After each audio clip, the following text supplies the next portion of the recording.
কিন্তু সেই মানুষটা জানে না আমি সব নড়াইলের লোহাগাড়া উপজেলায় একটি বেসরকারি ক্লিনিকের অস্ত্রোপচার কক্ষে রোগীকে রেখে স্বাস্থ্যকর্মীর একটি টিকটক ভিডিও সামাজিক যোগাযোগ মাধ্যমে ভাইরাল হয়েছেন।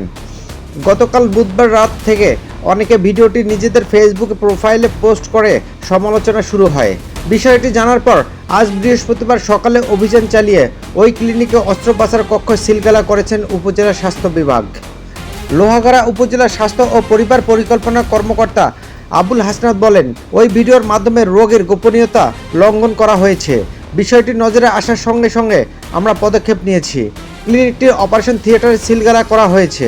ঊর্ধ্বতম কর্তৃপক্ষের নির্দেশনা অনুযায়ী পরবর্তী ব্যবস্থা নেওয়া হবে। ওই বেসরকারি ক্লিনিকের নাম প্রত্যাশা ক্লিনিক। ক্লিনিকটি লোহাগাড়া উপজেলার ফুলকাজির মোড়ে অবস্থিত। অস্ত্রোপচার কক্ষে টিকটক ভিডিও বানানো ওই ব্যক্তির নাম প্রিয়া বেগম। তিনি নার্সের সহকারী হিসেবে ওই ক্লিনিকে কাজ করেন। ঘটনার পর তিনি দুঃখ প্রকাশ করেছেন। ছড়িয়ে পড়া ভিডিওতে দেখা যায় একজন রোগী অস্ত্রোপচার কক্ষে শুয়ে আছেন, শরীরের ওপর রক্তমাখা কাপড়, পাশে অস্ত্রোপচারের সরঞ্জাম। সেখানে দাঁড়িয়ে রোগীর শরীরে স্পর্শ করে নার্সের মতো পোশাক পরা একজন নারী ভিডিও তৈরি করছেন। ভিডিওর সঙ্গে রয়েছেন মিউজিক। সামাজিক যোগাযোগ মাধ্যমে ভিডিওটি ছড়িয়ে পড়ার পর ব্যাপক সমালোচনা শুরু হয়। এতে সংশ্লিষ্ট ক্লিনিক কর্তৃপক্ষ ও কর্মীর বিচারের দাবি করা হয়। মিনারুল ইসলাম নামের একজন লিখেছেন, প্রথমত তাকে ওই পেশা থেকে চিরদিনের জন্য নিষিদ্ধ করে দেয়া হোক। দ্বিতীয়ত তাকে মা বোনের সম্মান নষ্ট হওয়ার জন্য আইনানুগ ব্যবস্থা গ্রহণ করতে হবে।